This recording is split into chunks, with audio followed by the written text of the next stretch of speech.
Hi friends, today I'd like to share with you how I picked up stitches for the buttonless band for the Wave of Change jacket. Now I have made a small swatch here.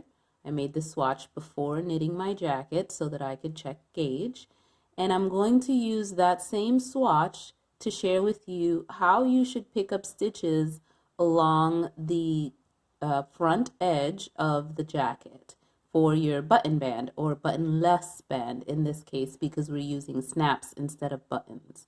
Now in the pattern I've written that you are going to pick up at a rate of 75%, 3 stitches for every 4 rows.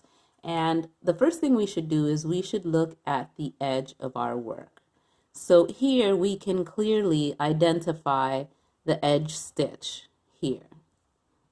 Here's the right leg of this edge stitch and the left leg. Yes, below it, this is the right leg of the first stitch here and the left leg. So we're clearly identifying where our edge stitch is. I've even knit in a purl bump so that we can practice what to do and where to insert your needle to pick up stitches when you reach that purl bump.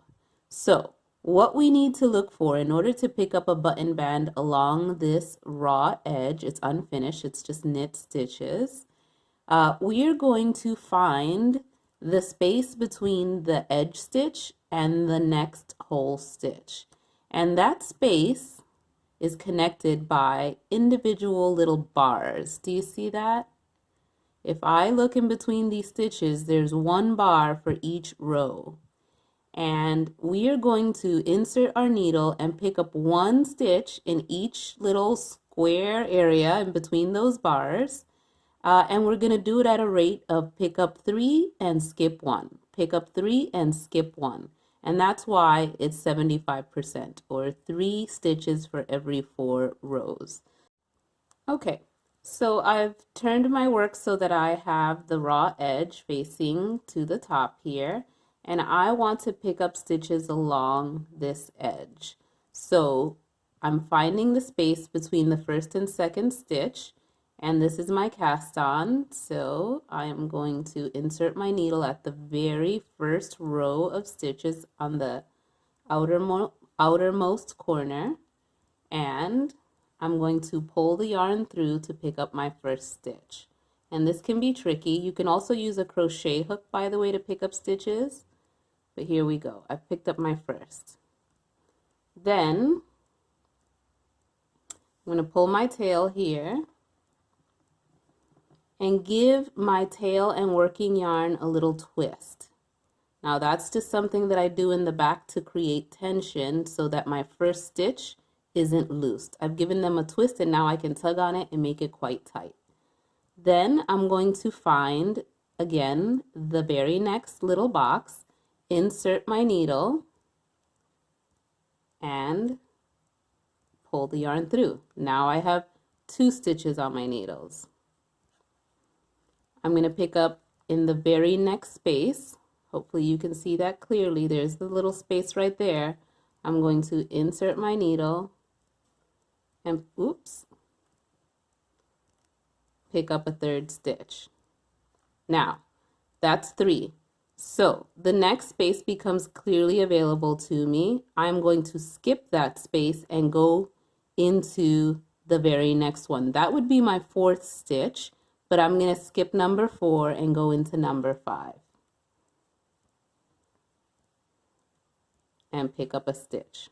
So now it looks like there's a little gap between the stitches, and that's absolutely okay because once you knit that row, that space will become invisible. Don't worry about it. Let's look at the next space. Here's my little bar. There's the obvious next space. I'm going to pick up a stitch and the 3rd. And then I'm going to skip number 4. Okay? Keep going. Pick up 1. Oops. Pick up 2. Now we're at the purl bump. And even with a purl bump, you can see that the very next space with a bar is clearly visible. So it's the purl bump right here, simply go over it, go in the next little box, and pick up your stitch. There we go. So now I have picked up 3 sets of 3. I picked up 3 in knit, skipped 1, 3, skipped 1, 3. So I'm going to skip the next one and go into the next box. So again, I'm going to continue till I get to the edge here, and we're going to calculate how many rows and how many stitches I've picked up on this little swatch at a rate of 3 stitches for every 4 rows. If it's helpful for you to see how I'm doing it, I'll just do it to the end, okay? So there's 3. I'm going to skip the next space. There it is, nice and obvious, and I'm going to go into, whoopsie, let's see here. We got 1, 2, and 3.